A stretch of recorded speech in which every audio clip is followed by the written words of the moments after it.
Excuse me, Mr. President. Please be seated. Thank you.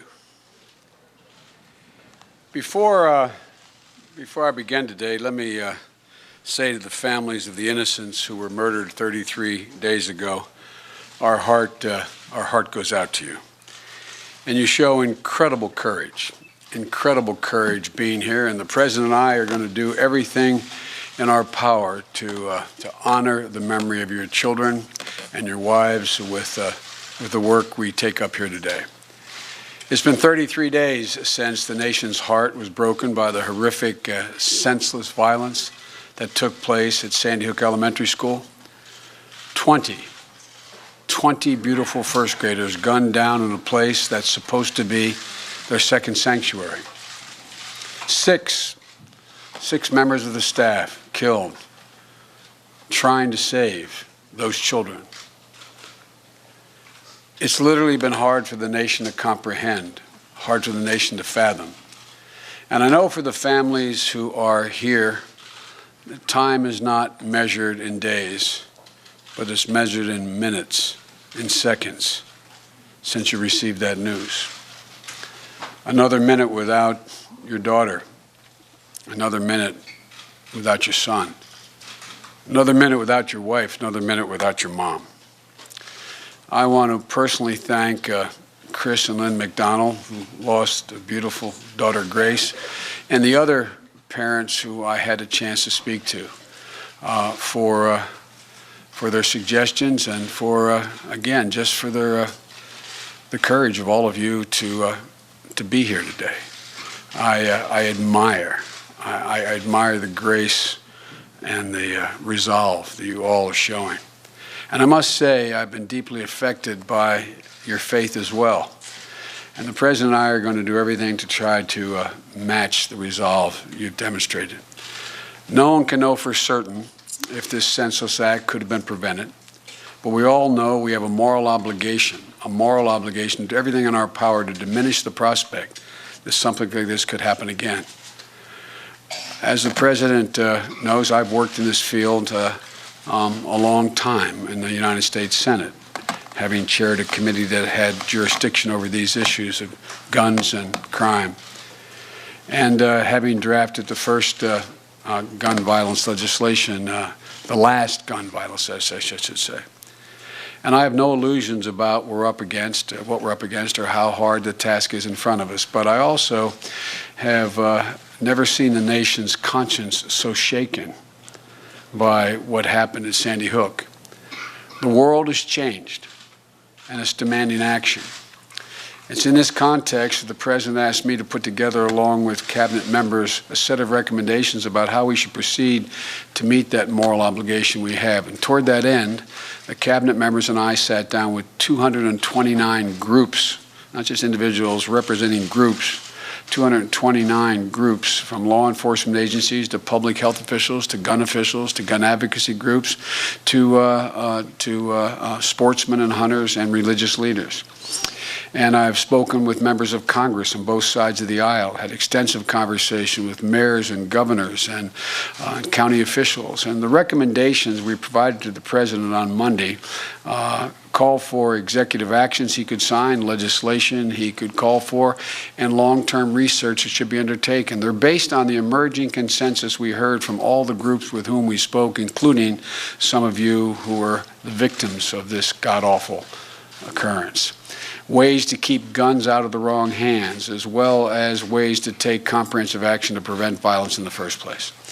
We should do as much as we can, as quickly as we can, and we cannot let the perfect be the enemy of the good. So some of what you will hear from the President will happen immediately. Some will take some time. But we have begun, and we are starting here today, and we're resolved to continue this fight. During the meetings that we held, we met with a young man who's here today. I think Colin Goddard is here. Where are you, Colin? Colin was one of the survivors of the Virginia Tech massacre. He was in the classroom. He calls himself one of the lucky seven. And he'll tell you he was shot 4 times on that day, and he has 3 bullets that are still inside him. And when I asked Colin about what he thought we should be doing, he said, I'm not here because of what happened to me. I'm here because of what happened to me keeps happening to other people, and we have to do something about it. Colin, we will. Colin, I promise you, we will. This is our intention. We must do what we can now, and there's no person who is more committed to acting on this moral obligation we have than the President of the United States of America. Ladies and gentlemen, President Barack Obama.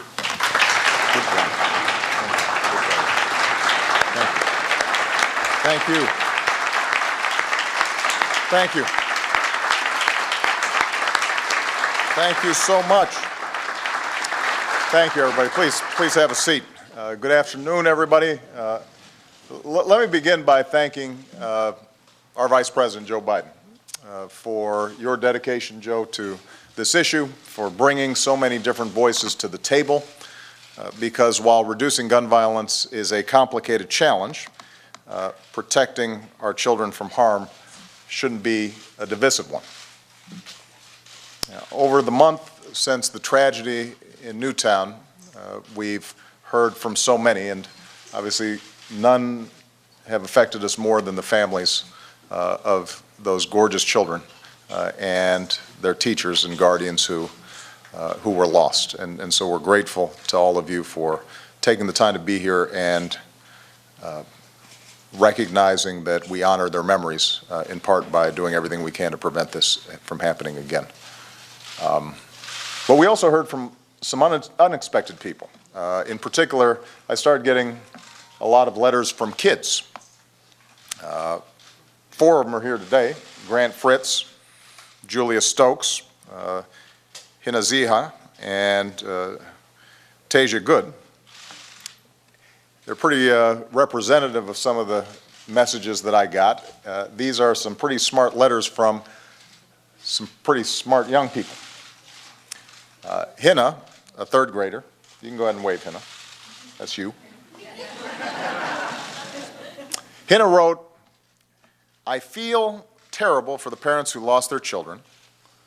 I love my country, and I want everybody to be happy and safe." And then Grant, go ahead and wave, Grant.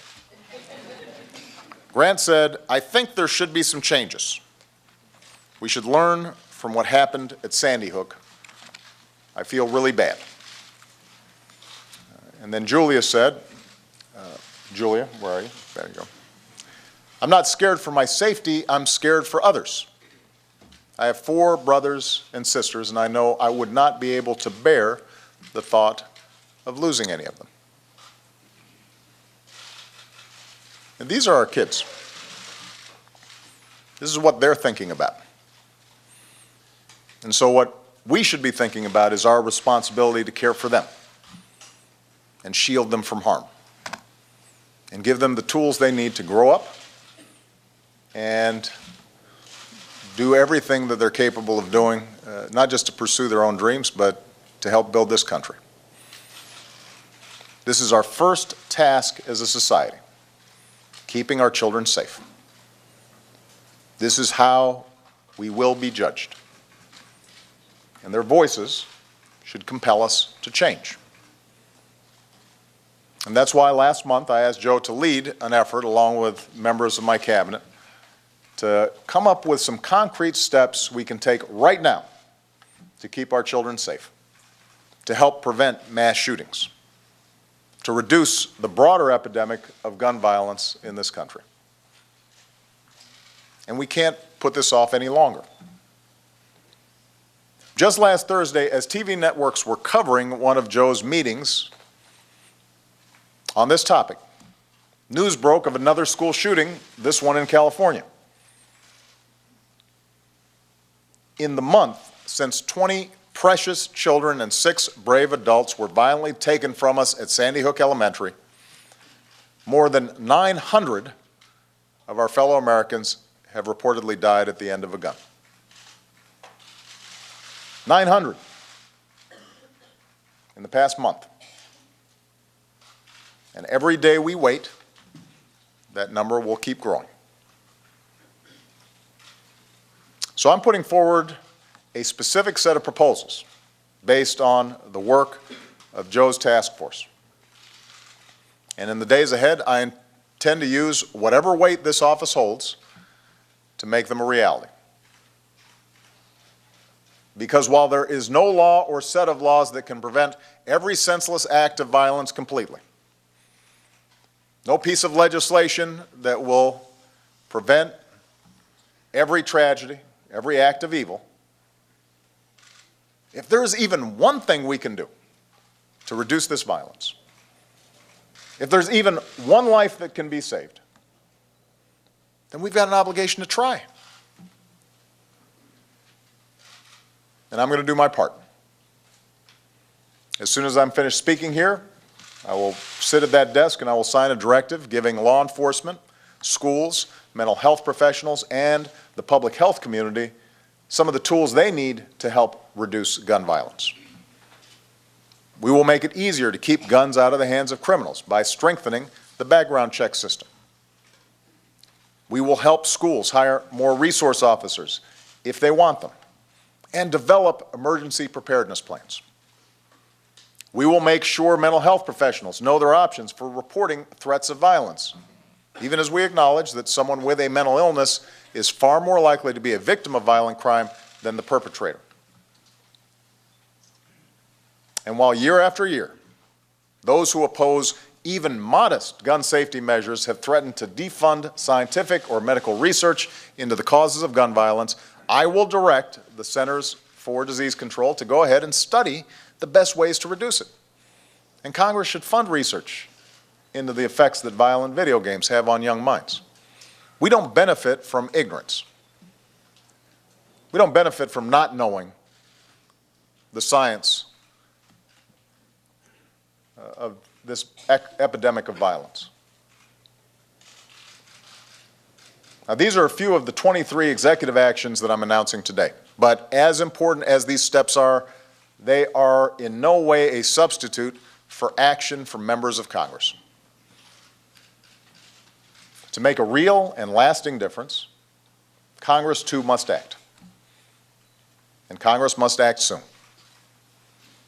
And I'm calling on Congress to pass some very specific proposals right away. First, it's time for Congress to require a universal background check for anyone trying to buy a gun.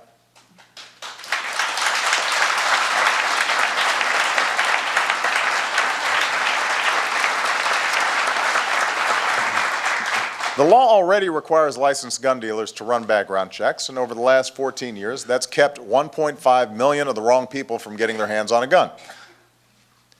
But it's hard to enforce that law when as many as 40% of all gun purchases are conducted without a background check. That's not safe, that's not smart, it's not fair to responsible gun buyers or sellers. If you want to buy a gun, whether it's from a licensed dealer or a private seller, you should at least have to show you are not a felon or somebody legally prohibited from buying one. This is common sense. And an overwhelming majority of Americans agree with us on the need for universal background checks, including more than 70% of the National Rifle Association's members, according to one survey. So there's no reason we can't do this. Second, Congress should restore a ban on military-style assault weapons and a 10-round limit for magazines.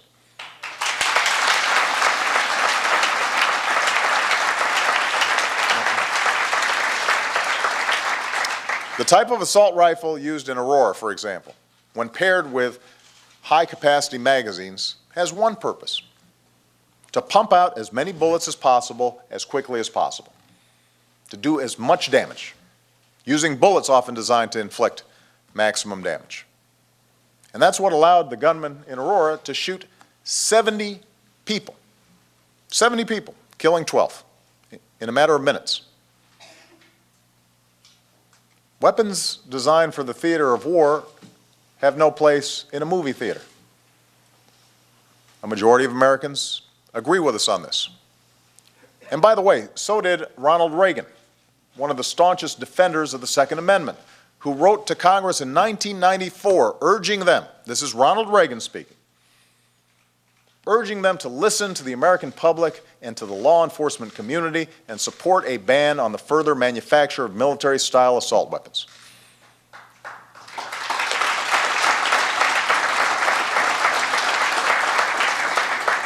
And finally, Congress needs to help rather than hinder law enforcement as it does its job.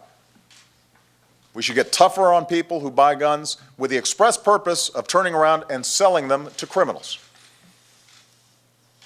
And we should severely punish anybody who helps them do this.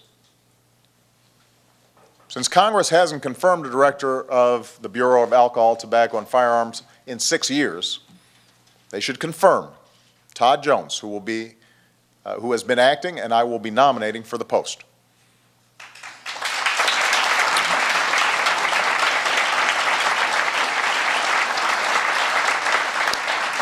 And at a time when budget cuts are forcing many communities to reduce their police force, we should put more cops back on the job and back on our streets. Now, let me be absolutely clear. Like most Americans, I believe the Second Amendment guarantees an individual right to bear arms. I respect our strong tradition of gun ownership and the rights of hunters and sportsmen. There are millions of responsible, law-abiding gun owners in America who cherish their right to bear arms for hunting or sport or protection or collection. I also believe most gun owners agree that we can respect the Second Amendment while keeping an irresponsible, law-breaking few from inflicting harm on a massive scale. I believe most of them agree that if America worked harder to keep guns out of the hands of dangerous people, there would be fewer atrocities like the one that occurred in Newtown. That's what these reforms are designed to do. They're common sense measures. They have the support of the majority of the American people. And yet, that doesn't mean any of this is going to be easy to enact or implement. If it were, we'd already have universal background checks. The ban on assault weapons and high-capacity magazines never would have been allowed to expire. More of our fellow Americans might still be alive, celebrating birthdays and anniversaries and graduations. This will be difficult. There will be pundits and politicians and special interest lobbyists publicly warning of a tyrannical, all-out assault on liberty. Not because that's true, but because they want to gin up fear or higher ratings or revenue for themselves. And behind the scenes, they'll do everything they can to block any common sense reform and make sure nothing changes whatsoever. The only way we will be able to change is if their audience, their constituents, their membership says this time must be different. That this time we must do something to protect our communities and our kids. I will put everything I've got into this, and so will Joe. But I tell you, the only way we can change is if the American people demand it. And by the way, that doesn't just mean from certain parts of the country. We're going to need voices in those areas, in those congressional districts where the tradition of gun ownership is strong, to speak up and to say this is important. It can't just be the usual suspects. We have to examine ourselves and our hearts and ask ourselves what is important. This will not happen unless the American people demand it. If parents and teachers, police officers and pastors, if hunters and sportsmen, if responsible gun owners, if Americans of every background stand up and say, enough, we've suffered too much pain and care too much about our children to allow this to continue, then change will come. That's what it's going to take. You know, in the letter that Julia wrote me, she said, I know that laws have to be passed by Congress, but I beg you to try very hard.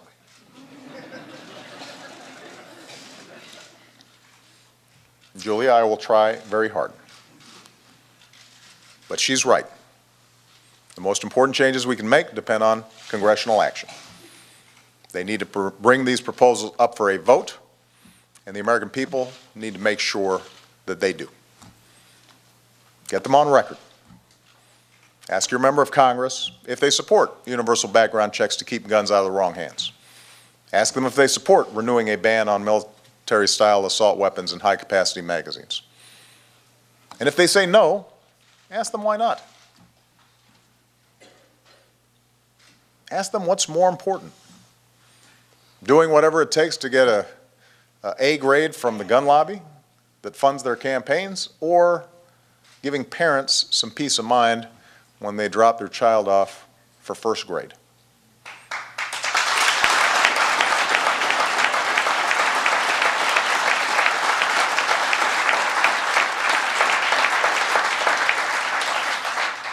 This is the land of the free, and it always will be. As Americans, we are endowed by our Creator with certain inalienable rights that no man or government can take away from us. But we've also long recognized, as our founders recognized, that with rights come responsibilities. Along with our freedom to live our lives as we will comes an obligation to allow others to do the same. We don't live in isolation. We live in a society, a government of and by and for the people. We are responsible for each other. You know, the right to worship freely and safely, that right was denied to Sikhs in Oak Creek, Wisconsin. The right to assemble peacefully, that right was denied shoppers in Clackamas, Oregon, and moviegoers in Aurora, Colorado. That most fundamental set of rights to life and liberty and the pursuit of happiness, fundamental rights that were denied to college students at Virginia Tech and high school students at Columbine and elementary school students in Newtown and kids on street corners in Chicago on too frequent a basis to tolerate it. And all the families who've never imagined that they'd lose a loved one to a bullet. Those rights are at stake. We're responsible. You know, when I visited Newtown last month, I spent some private time with many of the families who lost their children that day, and one was the family of Grace McDonald. Grace's parents are here. Grace was 7 years old when she was struck down. Just a gorgeous, caring, joyful little girl. I'm told she loved pink. She loved the beach. She dreamed of becoming a painter. And so just before I left, Chris, her father, gave me one of her paintings. And I hung it in my private study just off the Oval Office. And every time I look at that painting, I think about Grace. And I think about the life that she lived and the life that lay ahead of her. And most of all, I think about how, when it comes to protecting the most vulnerable among us, we must act now. For Grace. For the 25 other innocent children and devoted educators who had so much left to give. For the men and women in big cities and small towns who fall victim to senseless violence each and every day. For all the Americans who are counting on us to keep them safe from harm. Let's do the right thing. Let's do the right thing for them and for this country that we love so much. Thank you. I'm going to sign these orders.